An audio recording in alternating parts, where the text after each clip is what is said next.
1. Introduction: Unmasking the algorithm, reclaiming the future. They told us algorithms were neutral. That data was truth.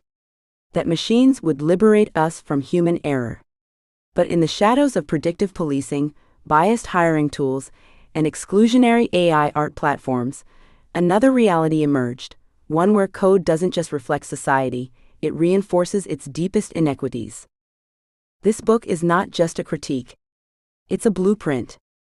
The Digital Overseer exposes how AI systems, designed to optimize, predict, and decide, often amplify historical injustice.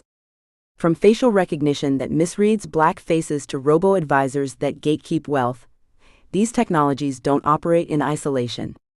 They inherit the biases of the past and project them into the future. But bias is not destiny. Each chapter in this book unpacks a domain: justice, healthcare, education, finance, creativity, and reveals how algorithms shape lives, often invisibly. Through real-world scenarios, technical breakdowns, and movement-grade strategies, we trace the architecture of harm and the pathways to repair. You'll meet Marcus, flagged by a predictive policing tool for crimes he never committed. Amara, whose chronic pain is dismissed by a biased triage algorithm. Simone, whose poetic dialect is flattened by a translation model. Lena, whose financial potential is erased by a robo-advisor trained on exclusionary data. And Amina, whose Detroit-based tech collective audits local hiring tools and builds alternatives rooted in justice. These stories are not fiction. They are fragments of a system we live in, and a system we can change. This book is modular by design. Each chapter stands alone as a tactical unit: scenario, explanation, technical deep dive, key takeaways, and a reflection question. Whether you're a developer, policymaker, educator, artist, or activist, you'll find tools to audit, rebuild, and resist. We don't just need ethical AI. We need sovereign systems. We need community-led audits, transparent datasets, inclusive design, and enforceable policy. We need algorithms that serve liberation, not surveillance. So let this book be your toolkit, your manifesto, your counter-algorithm. Let's begin. 2. Chapter 1: The Digital Dragnet: Predictive Policing and the Illusion of Objectivity. Imagine this: you're Marcus, a 22-year-old college student from the south side of Chicago. You've never been in trouble, but your phone buzzes with a text from a friend: "Cops stopped me again." They mention some list. You shrug it off until a week later, you're pulled over on your way to class. The officer cites a threat score from the strategic subject list, an algorithm that analyzes your social media, zip code, and associations. You're flagged not for what you've done, but for where you live and who you know. Each stop feels like a trap tightening around your life. Now picture Aisha, a transgender woman in the same neighborhood. She's stopped twice in a month, her gender presentation noted in police logs feeding the same algorithm. The system doesn't see her identity, it sees patterns of over-policing in her community, mislabeling her as a risk. This is the digital dragnet, a web of code that ensnares based on probability, not proof, amplifying real-world biases into unchallenged verdicts. Explanation: the promise of predictive policing was precision, data-driven systems to prevent crime, not perpetuate harm. Chicago's strategic subject list, launched in 2013 and discontinued in 2020, was one such tool, using arrest records, social networks, and zip codes to forecast violence. But it wasn't neutral. A 2025 ACLU report revealed similar systems, like Los Angeles' Operation Laser, flagged 80% more Black and Latino individuals than white counterparts, even when controlling for crime rates. The algorithm didn't predict future criminals. It mirrored past over-policing, turning neighborhoods into open-air prisons. Consider Palantir's Gotham platform, used by police departments nationwide. A 2024 ProPublica investigation exposed how its social network analysis flagged individuals based on tenuous connections, like sharing a zip code with someone previously arrested. For Marcus and Aisha, this meant constant surveillance, not safety. The system isn't broken. It's built this way, encoding historical inequities into sleek dashboards that officers treat as gospel. They claim machines purge human prejudice, running on objective data. Yet data is a reflection of history, red lines, stop and frisk policies, and uneven arrests. Pour this into a model, and out comes oppression, repackaged as math. In 2025, predictive tools remain in use despite bans in cities like Chicago, with departments in New York and Atlanta adopting successors that skirt accountability. The digital dragnet doesn't just watch, it hunts. Behind the code. Model family, logistic regression and decision trees. Bias source, historical policing data reflects over-policing, not actual crime. Arrest records from 2010 to 2020 show Black communities were targeted at 3 times the rate of white ones, per DOJ data, embedding bias into training sets. Countermeasures. Resampling, balance datasets by upweighting underrepresented groups or downweighting over-policed ones. Fairness constraints, enforce equal false positive rates across demographics using tools like FairLearn. Explainability, use Shapley additive explanations to trace feature importance, revealing if zip codes or social ties drive unfair scores. Example, pseudocode. Python. Hash logistic regression with fairness constraint.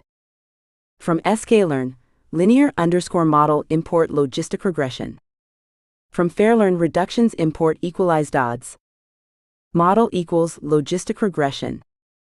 Constraint equals equalized odds, hash ensure equal false positives across groups. Fair model equals grid search model constraint xtrain y_train. Predictions equals fair model predict x test. Key takeaways. Predictive policing tools mirror historical over-policing, not future risk. Simple statistical models amplify label bias from skewed arrest data. Balanced sampling, fairness constraints, and explainability tools like SHAP can mitigate disparate impact. Ongoing 2025 reforms, like California's ban on predictive risk scores, show policy's role in accountability. Reflection question. How might your own community's policing data shape an algorithm's view of you or your neighbors? 3. Chapter 2. The Digital Redline, Automated Hiring and Invisible Walls. Imagine this. It's Friday night and Sarah, a brilliant software developer from Oakland, stares at her inbox.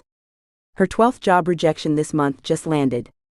Top of her class at a state university, she's built apps that rival Silicon Valley's best, yet automated resume screeners keep filtering her out.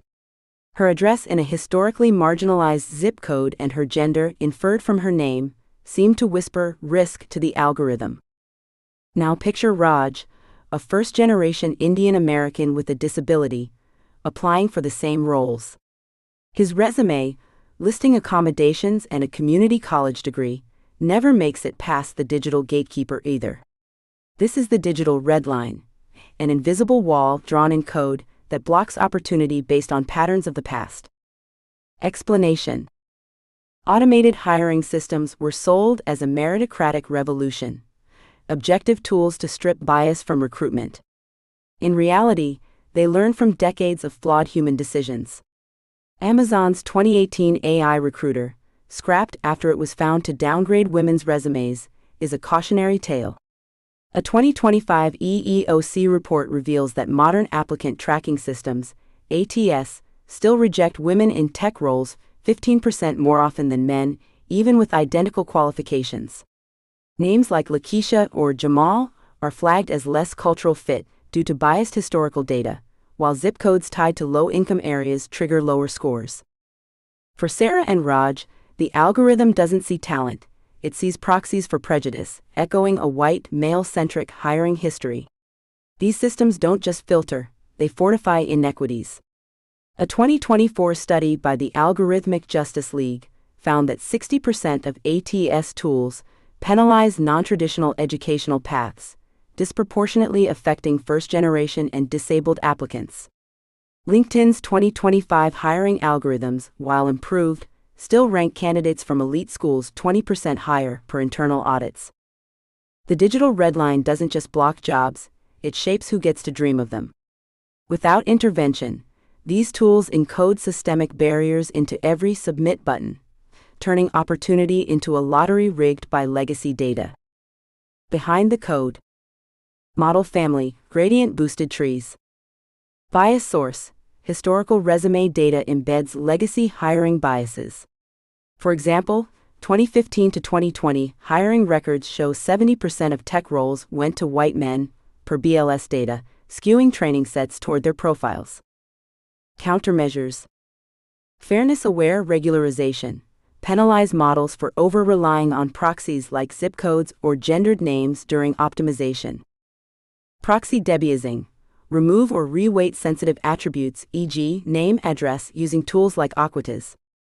Explainability tools. Use LIME, local interpretable model agnostic explanations, to highlight which features, e.g., school prestige, drive unfair rankings.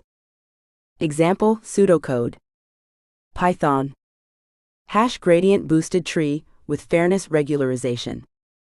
From XGBoost import XGB classifier. From Fairlearn metrics import demographic parity difference. Model equals XGB classifier. Model.fit xtrain, ytrain, fairness penalty equals demographic parity underscore difference. Fair predictions equals model predict xtest. Key takeaways. Automated hiring tools amplify legacy biases, rejecting qualified candidates based on zip codes, names, or non-traditional paths. Tree-based models excel at pattern recognition, but inherit data flaws without fairness checks. Regularization, proxy debiasing, and tools like LIME can enforce equity in candidate ranking. 2025 EEOC guidelines push for ATS audits, signaling a shift toward accountability. Reflection question. How might an algorithm misjudge your own resume based on your background or community?